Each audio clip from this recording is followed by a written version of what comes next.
Hi friends, welfare Tamil. இப்போ ஒரு சூப்பரான வீடியோ பார்க்க போகிறோம், வாங்க பார்க்கலாம். ஹாரன்பில் அப்படின்னு சொல்லக்கூடிய ஒரு பேர்ட் தான் பார்க்க போகிறோம். தமிழில் இருவாச்சி அப்படின்னு சொல்லுவாங்க. இது எங்கெல்லாம் வாழக்கூடியது அப்படின்னா, மலைப்பகுதிகளில் தான் ரொம்பவே வாழக்கூடியது. முக்கியமாக மேற்கு தொடர்ச்சி மலைகளை ரொம்பவே அழகாகவே வாழக்கூடியதாக இருக்குது. இந்த பறவை காதல் மிகு பறவையாக இருக்குது. மலைப்பகுதிகளில் அங்கே வாழும் மக்கள் வாழ்க வளமுடன் சொல்லாமல் இருவாச்சி போல் வாழுங்க அப்படின்னு தான் சொல்லுவாங்களாம். இந்த பறவை பார்க்கறதுக்கு எப்படி இருக்கும் அப்படின்னா, பெருசாகவும் அதை மட்டும் இல்லாமல் அதோட அழகு நீளமாகவும் இருக்கும். என்னென்னா சாப்பிடும் அப்படின்னா சின்ன சின்ன பூச்சிகள், முக்கியமாக பழங்கள் ரொம்பவே அதுக்கு பிடிக்கும். பெண் பறவையும் ஆண் பறவையும் சேர்ந்தா இறுதி வரை அது பிரியவே பிரியாது.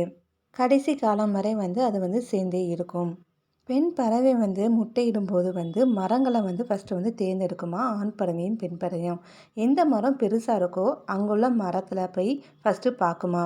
அதில் பொந்து இருந்துச்சு அப்படின்னா நல்லா சுற்றி க்ளீன் பண்ணி ஓட்டை போட்டு அந்த பெண் பறவை உள்ளே இருக்குமா.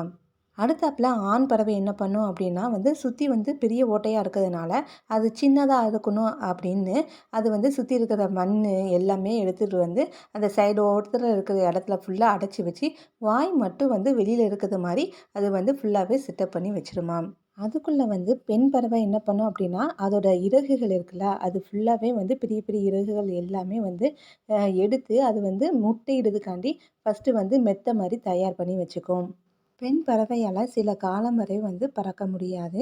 ஆண் பறவை தான் சாப்பாடு கொடுக்கும். பெண் பறவை முட்டையிட்டதுக்கு அடுத்தாப்புல 7 வாரம் வரை அடைகாக்கும். அடுத்தாப்புல குஞ்சு பொரிக்கும். அது வரைக்குமே ஆண் பறவை தான் சாப்பாடு கொடுக்கும். குஞ்சு பொரிச்சதுக்கு அடுத்தாப்புலையும் ஆண் பறவை தான் சாப்பாடு கொடுக்கும். இது ஓவர்டேக் வேலை மாதிரி ஆயிரும் ஆண் பறவைக்கு. இந்த பறவைக்கு வாய் கொஞ்சம் பெருசாக இருக்கிறதுனால ஓரளவுக்கு சாப்பாடை வாயில் வச்சு கொண்டு வரும். பூச்சிகள் அடுத்தாப்புல பழங்கள் எல்லாமே கொண்டு வரும்.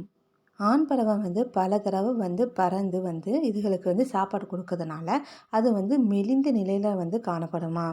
ஆண் பறவைக்கு ஏதேனும் ஆபத்து ஏற்பட்டாலோ இல்லாட்டி வேட்டையாடப்பட்டு இறந்து விட்டாலோ பெண் பறவையால் எதுவுமே பண்ண முடியாது. எதனால் அப்படின்னா அது ஃபுல்லாகவே இறகு ஃபுல்லாகவே பிச்சு அது மெத்த மாதிரி தான் வச்சுருக்கு. அதனால் பறக்கவும் முடியாது. குஞ்சுகளுக்கும் பறக்கவும் முடியாத இந்த ஆண் பறவையை நம்பி தான் அதுகள் இருக்குது. ஆண் பறவை இறந்துச்சு அப்படின்னா பெண் பறவையும் அதோட குஞ்சுகள் எல்லாமே இறந்துடும். நீங்கள் இதை கேட்டது மட்டும் இல்லாமல் பறவைகளும் யாருமே வேட்டையாடாமல் வச்சுருவீங்க. அதுகளுக்கும் ஒரு குடும்பமும் இருக்குது. மறக்காமல் சேனலை சப்ஸ்கிரைப் பண்ணுங்கள், ஃப்ரெண்டு ஃபேமிலிக்கு ஷேர் பண்ணுங்கள், லைக் பண்ணுங்கள், கமெண்ட்டும் பண்ணுங்கள். தேங்க்யூ.